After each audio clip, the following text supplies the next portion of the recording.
आजकल लोग डॉग्स पालने लगे हैं, बट ठीक है, हर एनिमल अपने अपने जगह पे अपना एक अस्तित्व रखता है और उसके साथ हमें सहानुभूति तो रखनी ही चाहिए।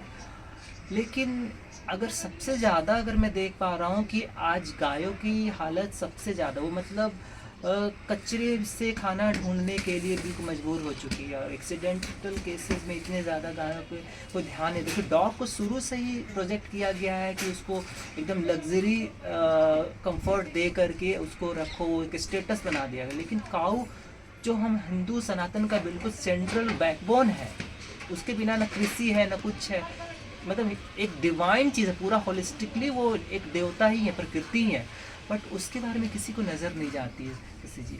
तो क्या आप इसके बारे में क्या कहना चाहेंगे? लोग ऐसे क्यों हो गए हैं और कैसे हम इनको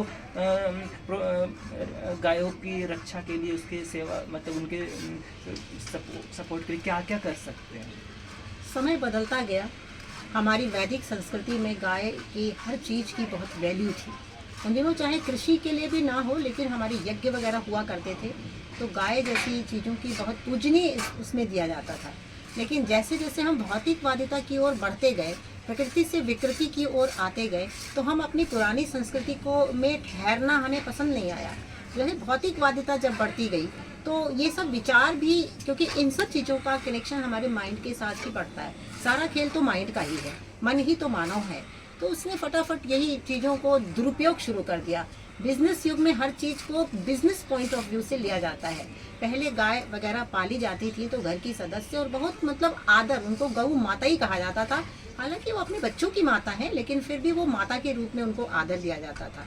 लेकिन जिस घड़ी ग्वालों ने उनका व्यवसाय शुरू किया, लोगों को ये प्रचार किया गया कि दूध पीना बहुत अच्छा है, तो उस समय से ही ये सब दुर्गति शुरू हो गई। और वो दूध के साथ अब हम आपको क्या बताएं, हिमांशु जी, कितना बड़ा व्यवसाय जुड़ा हुआ है कि उनका मर्डर तक इसी के साथ जुड़ा हुआ है। जो गाय का मांस खाने का रिवाज है, वो भी एक हमारी दुग्ध प्रणाली की वजह से जुड़ा हुआ है। तो ये जो आपने हमसे पूछा कि इतना अधिक गाय बाहर चारा, अब देखिए, आपने तो पत्थर के मकान चारों तरफ ही बनते हुए आपको दिख रहे हैं। खेतों को भी हटाकर ये पत्थर के मकान, आलीशान भवन बनाने की जब प्रथा जाग गई, तो उसके बाद उनको खाने के लिए चारा तो रह ही नहीं गया। जब चारा ही कुछ नहीं रह गया, वो बेचारा हो गए, तो आपका फेंका हुआ कचरा, वो भी कचरा जो आप डालते हैं पॉलीथीन के अंदर डालते हैं, आपको दया नहीं आती कि हम पॉलीथीन से थोड़ा सा हटा के भी उनको ले जाके डाल दें। तो फिर भी आज के समय में ऐसे लोग हैं, जिनमें मैं अपने को भी इंक्लूड करती हूँ, कि हमारे घर में जो कचरा निकलता है, कचरा नहीं कहना चाहिए उसको, वो हम चारा ही बोलते हैं। जैसे हमने पपीता खाया, उसका छिलका निकला, केले का छिलका निकला, हरे पत्तों का निकला, मटर का निकला, उनका एक बड़े सम्माननीय एक बैग बनाया हुआ है, और वो ले जाकर उनको खुले में फैला के देना पड़ता है, उनको देख कर। तो इस तरह से आपके घर का कचरा भी कम होता है, इस तरह की चीज़ें, और उनको अपने खाने के लिए। तो यदि लोगों के विचार ऐसे बन जाएंगे, तो वो पॉलीथीन में नहीं डालेंगे। पॉलीथीन खा के बहुत हत्याएं हो रही हैं, उनके आंतों में घुस जा रहा, वो नहीं खोल सकते।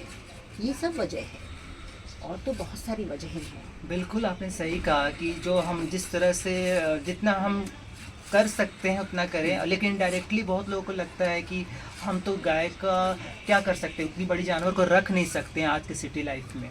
तो आप ये सब नहीं कर सकते हो, ठीक है, आप डॉग के लिए बहुत इन्वेस्ट करते हैं, लेकिन काऊ के लिए आप एटलीस्ट, जो शशि जी ने बताया कि पॉलीथीन के साथ तो मत, एटलीस्ट उसको कचरे को नीचे ज़मीन पे, ऊपर से हमें मैं ये भी सोचता हूँ कि मैं तो, अगर आप कई बार छिलके खाते तो जूठा कर दे, तो वो भी नहीं करना चाहिए। और कुछ अगर आप एक न्यूज़पेपर लेकर उसके ऊपर छिलका रख के आप देते हो तो ज़्यादा, क्योंकि पॉलीथीन के अंदर कुछ कांच के टुकड़े हैं, जूठे हैं, बहुत सी चीज़ें हैं। और गाय तो इतनी पवित्र और डिवाइन, एक देवताओं, सारे देवताओं ने अपने अंदर समाहित किया, मदर नेचर का मिनिएचर फॉर्म है वो। तो उनके लिए तो हमारे लिए संवेदना होनी चाहिए। भले आप पाल नहीं सकते हैं, लेकिन जितना आप बाहर से कर सकते हैं वो तो करें। एक तो मैं सोचता हूँ कि हिंदू धर्म अगर नहीं होता तो शायद वो भी नहीं गाय को मिल रहा होता, उसके कारण भी लोग थोड़ा बहुत दे भी पाते हैं। नहीं तो लोग तो एकदम इस तरह से हो गए हैं कि वो, अब उनके साथ जो हो रहा है काऊ के साथ, तो वो तो कहीं ना कहीं हमारे पे आएगा ना। अब लोग चीज़ पनीर नहीं छोड़ रहे, वे सोच रहे कि हम तो कुछ कर नहीं रहे, लेकिन वो किस तरह से आ रहा है, अभी तो उस हिंसा में शामिल हुए ना।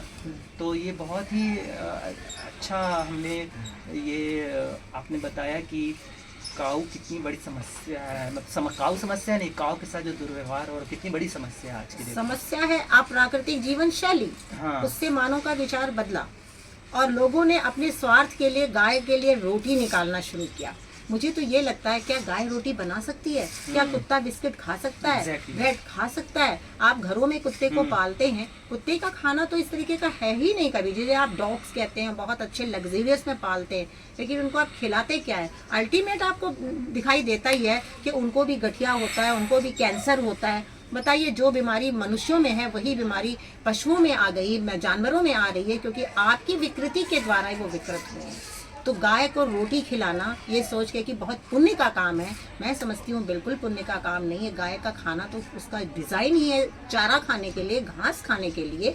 तो आप अगर खिला सकते हैं तो घास का प्रबंध करें, ज़मीनों में घास लगाएं, घास ला के दें, या आप ज़्यादा से ज़्यादा अपने घर के जो वेस्ट छिलके हैं उनको सम्मानीय ढंग से, उनको चारा का वाइब्रेशन करके कि भाई वो उसका भोजन है। जैसे आप घर में अन्य मनुष्यों के लिए भोजन निकालते हैं, उस तरीके से आप निकाल कर अगर देंगे तो आपका कर्म, जो हर कर्म का फल है, हो सकता है आपका कर्म कुछ तो सही हो। और गाय की संतुष्टि, जब किसी को भी हम खुशी देते हैं, संतुष्टि देते हैं, तो उसको तो अनायास ही उसकी जो विचार है हमारी तरफ आते हैं, तब आपको खुशी मिलेगी, है ना। स्वार्थ नहीं, निस्वार्थ भाव से इस तरह के काम करेंगे तो स्टेप उठाना हमारा धर्म है और कर्म है। ये आगे सुधार ऐसे ही होगा, जैसे हम बुराइयों की ओर आए वैसे अच्छाइयों की ओर भी लौटेंगे ही समय के साथ। तो बहुत ही ब्यूटीफुली क्लेरिफाई किया है शशि जी ने कि किस तरह से हम गायों के साथ अच्छा संबंध बना के प्रकृति को बैलेंस कर सकते हैं। और एक सबसे अच्छी पॉइंट ये आई है कि आप जो बिस्किट और ब्रेड ये सब देते हो जो बिल्कुल पाम और हाइड्रोजनेटेड ऑयल से बने होते हैं, जब हम पे असर नहीं अच्छा नहीं करते हैं हेल्थ वाइज, तो उन पे कैसे करेंगे। और ये अच्छी चारा, क्योंकि आप उनका स्वाभाविक भोजन रोटी नहीं है, उनका स्वाभाविक भोजन तो चारा ही था, कि चारा जब आप देते हो तो दूर से खींच के आ जाती है, रोटी देख के नहीं आती है। तो ये सब भी हमें समझने की ज़रूरत है। और बहुत ही मतलब इसके साथ आई थिंक हमें लगता है कि काफ़ी क्लियर हो गया होगा।